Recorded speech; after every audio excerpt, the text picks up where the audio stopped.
All right, well, welcome to another installment of Grid Down Consulting. I am Jonathan Hollerman, and today we are going to flip the script on you a little bit. Today we are going to discuss a topic that I am not qualified to speak about. This is something that I've been asked a lot about in questions on Patreon, in the comments section on YouTube, from emails from various fans and people that follow me. And it's just something that I've always kind of never wanted to discuss. So today we are going to discuss how a post-apocalyptic long-term grid down event, whatever scenario that you're thinking of, how that will affect women in that environment, and how it will affect them in we'll just say the medical sense, and if they're pregnant, how it will affect their emotions. And again, I'm not qualified to speak on this subject. So today I have brought with me my sisters, and you are going to recognize the two of them. Say hi, Christina. Hi, everyone. And Thanks, say John. hi, Mary. Hi, everyone. Everyone, hi. All right. So Christina and Mary, you will know. So Christina is C.M. Hollerman, and I'll just begin by clarifying something. So in a lot of the comments, many of you will refer to the book that C.M. Hollerman wrote. It called Alone, Beth Ann's Story of Survival, which is a parallel book to my EMP Equipping Modern Patriots series. So Beth Ann is a background character in my series that gets married to one of the men in my books. And what I had seen and what we had seen in the preparedness fiction genre 5 years ago, 6 years ago, was the fact that there was very little prepper fiction written from a female's perspective, written by a female. Most of the women in the alpha male dominated prepper fiction were just useless. They were, used for men's pleasures. They were stupid. They made all the mistakes. They had to be told what to do. And so it was just, we wanted, so there was that aspect of it. And we wanted to make sure that we presented a accurate description of how a long-term grid down event will affect the females in our lives. So I twisted my sister's arm, who is much more qualified to write books than I am, to put this down on paper. So I walked alongside her, and she did a great job. And so the book's called Alone, Beth Ann's Story of Survival, and it was written by C.M. Hollerman. So again, just to clarify the point, C.M. Hollerman is Christina Hollerman. That's my sister. That is not my wife. We are from Pennsylvania, but I am not married to my sister. So a lot of people refer to my wife's book, and it's actually my sister's book. So with that said, so that's Christina's on the line with us today. And then we also have Mary. I have brought Mary in here recently to help me with Grid Down Consulting. She runs all the marketing and social media for Grid Down Consulting at this point. And I've just been so overwhelmingly swamped with all the clients that are concerned about what's coming and what is coming, and have been scrambling at the last minute here to make final preparations. So I've got multiple large builds happening at the same time. I've had to step away. If you've been looking on Grid Down Consulting website, you'll see that I'm not taking new clients at this point in time.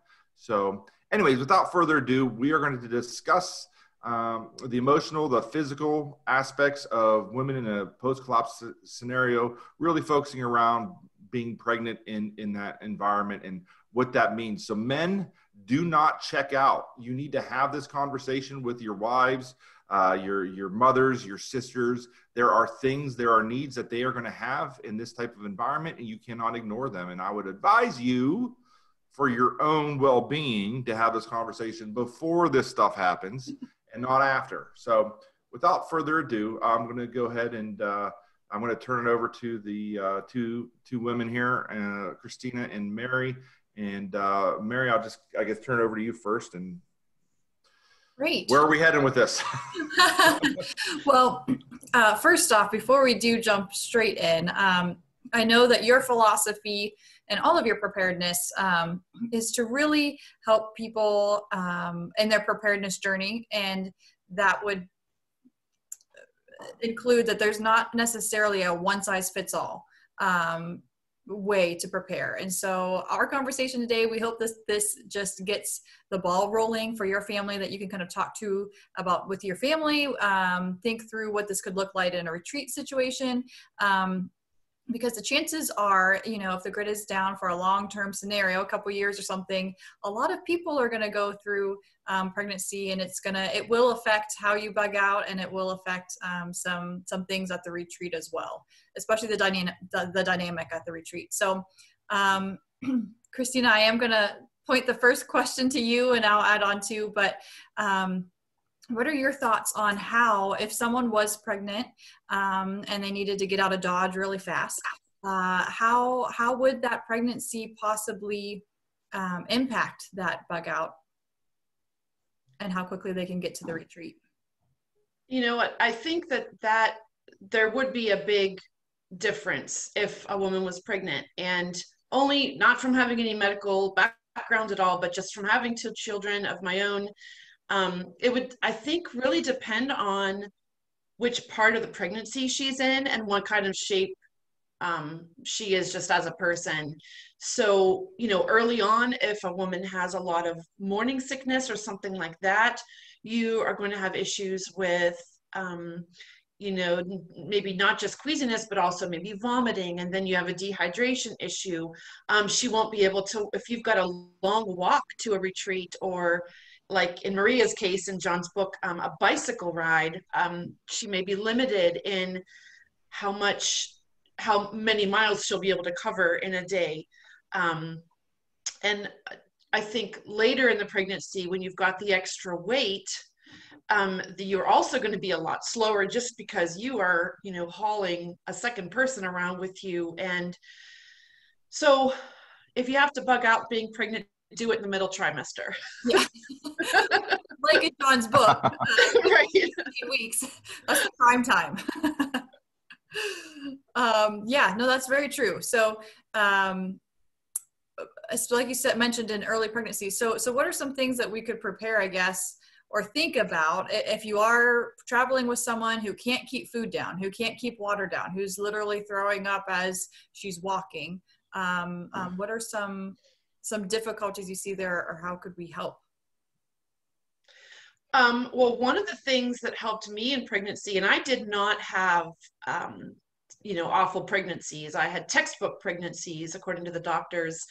But so I didn't have morning sickness and that kind of thing. But I have friends that did. So, I've seen it secondhand. But for me, even without having a big problem, I had to carry like pretzels or saltines or oyster crackers, something with me at all times, because that sort of queasiness could hit me. I couldn't eat big meals or I'd get really sick to my stomach.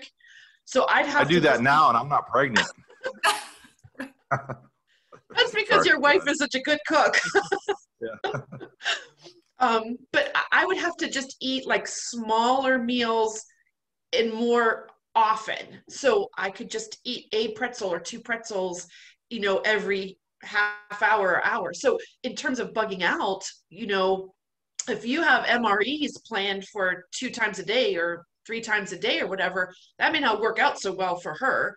She may need to have something that's a little bit more portable, that it just a finger, something bready, something that'll calm her stomach down. In addition to that, you've probably going to need extra like water or electrolytes, some kind of hydration. Let me stop you right there, just to jump in. So on that subject, just something that I recommend in my book is, you're right on the bug out, to have the MREs, which are easy to cook on the side of the road without having to build a fire, unlike Mountain House meals. But I also recommend having, high carb and healthy snacks to eat along the way. So that's important. If you are bugging out, you're probably going to be putting out a lot more exertion than you're used to. You need to keep your body fueled and you need to keep your body hydrated, whether you're pregnant or not. But that'd be even more so important if you're pregnant, to make sure that she's getting the proper nutrients and the proper um, um, uh, minerals and nutrients that, along the way, and not getting overtaxed, which could be burdensome, which I'm sure you'll talk about. But the reason I jumped in was I went and threw my bug out bag in my vehicle the other day. I had to go for a short trip, and I opened the top, and so I carry like Cliff Bars. So I have a whole baggie of Cliff Bars and some nuts and some other things. And it'd been a while since I'd looked in my bug out bag, and those Cliff Bars were pretty far past their expiration date. So just a side note, make sure you have snacks on you, but make sure if you don't check your bug out bag very often, you make sure they're edible. So it would not be good to grab your bug out bag and be 2 miles down the road and find moldy Cliff Bars in your bag. So continue. No, point too, keeping track of, having your wife or yourself keep track of what's in her bag too, so that if she is pregnant, maybe switching out some of those, bars for something that she can eat if she's struggling with nausea right there. Yeah. What is she able to eat? Throw in some, I had a lot of friends that used a lot of ginger, like lozenges and things like that, that would help settle their stomachs. So maybe replacing some of those things with things that she can actually eat and keep down. That's a good point, which is why, men, you need to be having this conversation, because if you just pack your wife's bug out bag for her and put a bunch of peanut butter dry Cliff Bars in her bag for her and she's pregnant, that may not go so well on the trip if she's having issues keeping things down. So again, I will defer to the wisdom of the women in the conversation. Yeah, those are really good points, John and Mary, both of you. But where I was going with that too was so that, yeah, your food is going to be a little bit different, and I don't want the men to say, why are you eating that food? That's for later or whatever. Like, you have to understand she may need to space out her food intake a little bit, and then with the extra hydration, she may not be able to carry as much weight as she normally would. So you may be picking up some of the slack on that to help her to make sure that she's got what she needs. So those are just things to think about. And with the ginger, yes, I mean, there could be other, mint also is really good for calming a stomach down. I know that really helped me as well.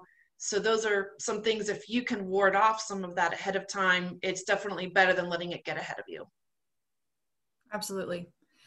And to your point too, with staying hydrated, John, I don't remember exactly what you recommend for the backpacks and things, but you might need to think about the water sources that are on your way. Just because I know for me, I didn't throw up a lot, but I did have friends that were drinking 90 ounces or 110 ounces of water. And that's just, in our calm everyday life, not physically being exerted a lot more, where you would need even more water. So just maybe thinking in terms of, okay, what is my route to the retreat? And is there a water source there, or how to prepare for that? Yeah. Go ahead. So real briefly, I think that, so in my book, when I talk about water and accessing and having water on your bug out on your trip, I get into a lot of that to a degree, not from the perspective, and I didn't know that women needed more water when they're pregnant. Again, I just didn't know that. But if that's, with that being the case, it kind of reaffirms my belief that the best way to stay hydrated, no questions, and this is from personal experience as a SEER instructor in the mountains of Washington State, the best way to stay hydrated is with a Camelback bladder, where you have the straw that comes from the water bladder right over your shoulder, and you have water access right next 3 inches from your lips 24 hours a day. Because the problem is, I see a lot of people have their Nalgene bottles in their pack, and they're just hiking and hiking and hiking, and they only drink water whenever they stop to take a break, or periodically. And you will get dehydrated if you're overly exerting yourself and you're only drinking water periodically as you stop to take breaks. You will end up dehydrated. And I'm speaking for personal experience. So the best way to stay hydrated, if you need to have a lot of water intake, and you do, is a Camelback bladder. And so that just reaffirms kind of my recommendation to to have that in your bug out bag. We'll definitely link to that down below, so if you don't have one, you can take a look at it. But Christine, I think you hit another point here too, just with the physicality, especially if you're later in pregnancy. I know a lot of women experience some pain with walking and back pain and just different things, but it's also very, very easy to get the biggest stress, I guess, of getting dehydrated is cramps. And a lot of people experience cramps in their legs and different things when they don't have enough water. But in pregnancy, what your body does is you go into preterm labor. You actually, that's your body's way of being like, we're dehydrated, we need to do something here. And instead of cramping in your legs, which you might get, you also just kind of get those contractions. So I guess just thinking through, if you can take it easy, you might need to. Otherwise, there might be a delivery on the side of the road. And I think that that's a woman's biggest fear anyways, is to just kind of, have her water break in the middle of Costco or go into labor on the side of the road and not be at a hospital. But in this kind of scenario, there won't be help coming afterwards. So Christina, do you have any thoughts about any recommendations? And if you start to feel that cramping, if you start to have some contractions? You know what? I don't know about the starting the contractions thing. I had to be induced for both my labors. So that's probably something that someone else who has that kind of experience would need to address. But I would highly recommend, they're not expensive. There may be expensive kinds, but when I was in my later term pregnancy, even just like walking up the stairs to get to my office, my lower back, I was having like really, really bad pain. And I just got like I don't even know what you call it. It's like an elastic band from, Motherhood Maternity was where I got it, but you can get them anywhere for pregnancy. Yeah. And it just really simple, goes around your back and just like Velcros under your belly. And for some reason, that just really, really lifts the weight up off of you. It makes the biggest difference. And I could see if I was walking somewhere that late in my pregnancy, such a simple thing as like a $15 Velcro elastic band to hold my belly up, it would be worth having, and it wouldn't take up much space in my bug out bag. I'd be wearing it. I would be wearing it.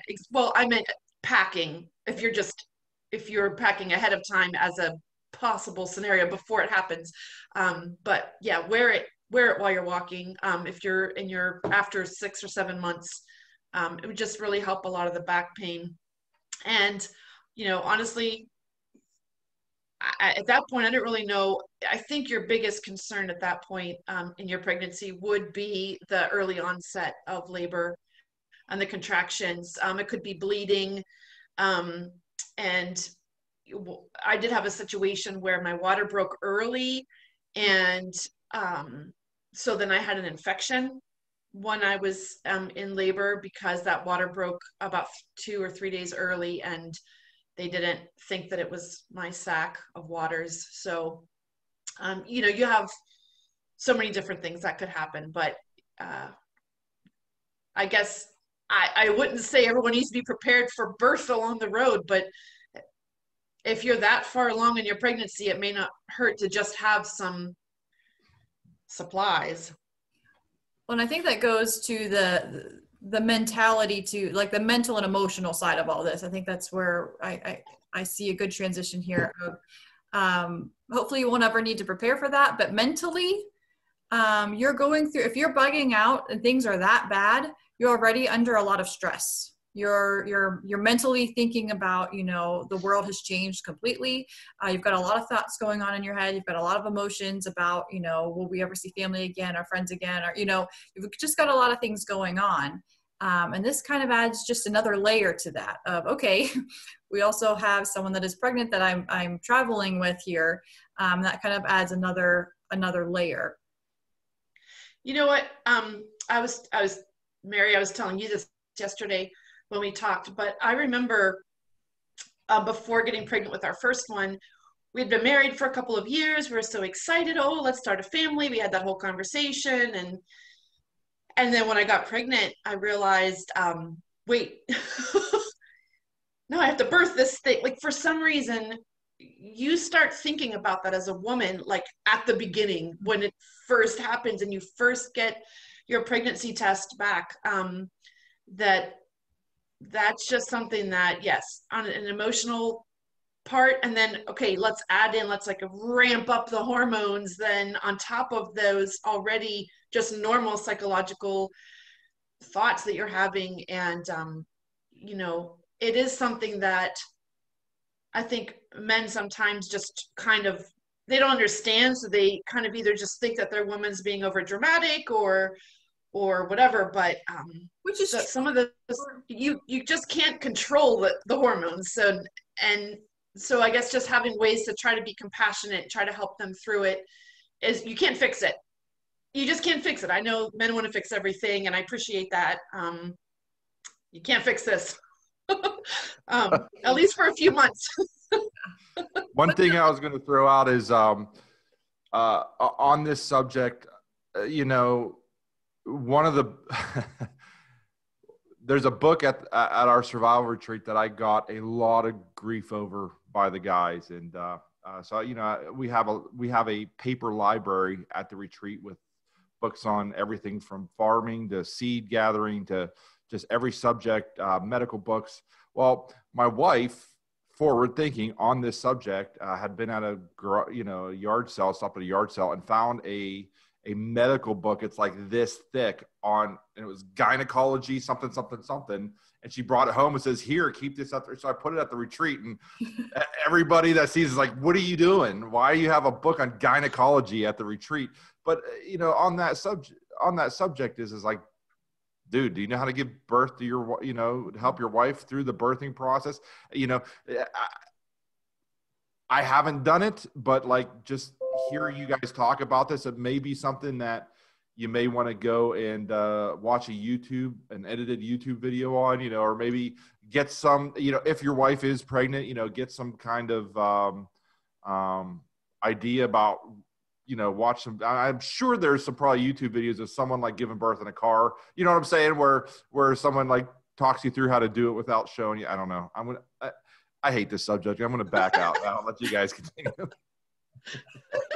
Well, yeah, no, that's it scares the dickens out. That idea scares the dickens out of me. I want no part of it. Scares us too. I mean, honestly, we live in a society where at any moment we can call the doctor, we can email the doctor, we can get on a phone call or like a video chat, or we can just go into the office and just talk about our, whatever is going on.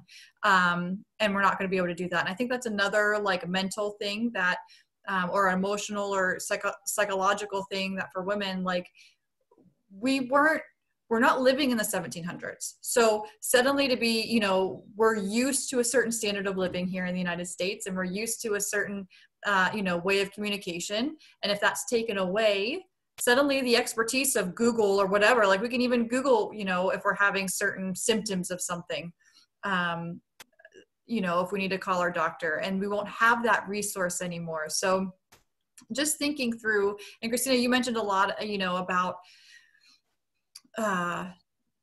we might be a little more psychotic and hormonal. And I think that the important conversation to have here is not just saying, okay, it's okay for you to act like that, but if you talk to your wife or sister or whoever's pregnant now, of just making sure you're both aware of it. So he can approach, you can approach your wife or sister or whoever, just be like, look, I know like hormonally things are crazy. It's going to be okay. It's going to get better. We're going to all support you. And hopefully in her mind, she can kind of start to control some of that emotion and control some of the things too, because sometimes we don't realize what's going on. And if we can say, okay, this is just hormones, then we can learn to handle it a little better and not take it out on people. And I think that that's another big thing. If you're under people that are under a lot of stress, that aren't getting a lot of sleep, that you have a lot of change coming your way, and a whole change of life, we can kind of take it out on each other, and that's still not okay, whether you're pregnant or not. But just being able to have conversations about this specifically when you're on the road or wherever you are. So how does that, so we've mainly really been focusing on the bugging out process and the pregnancy process. Assuming that you lived through that whole giving birth ordeal at the retreat, hopefully you have a nurse or somebody that can help that process along, and you're not rifling through that gynecology book trying to figure this thing out on the fly. Again, I appreciate the two of you coming on and putting yourself out there and discussing these sometimes uncomfortable topics. They're definitely topics that, at least the men I know, don't really want to have with their wives or with their elder daughters or mothers. But these are conversations that you do need to be having with the women in your life, and deferring to their judgment on how to handle a lot of these things, things that we don't a lot of times understand or we can't appreciate. So with that said, do not be shy, men. Make sure you have these discussions with the significant others and the women in your life. This is, feel free to share this video with them and use it to start a dialogue and an ongoing conversation on how we can better not just prepare for ourselves, but also for our family members and the women in our lives. So as always, prepare for the worst, hope for the best, and let God do the rest. See you next time.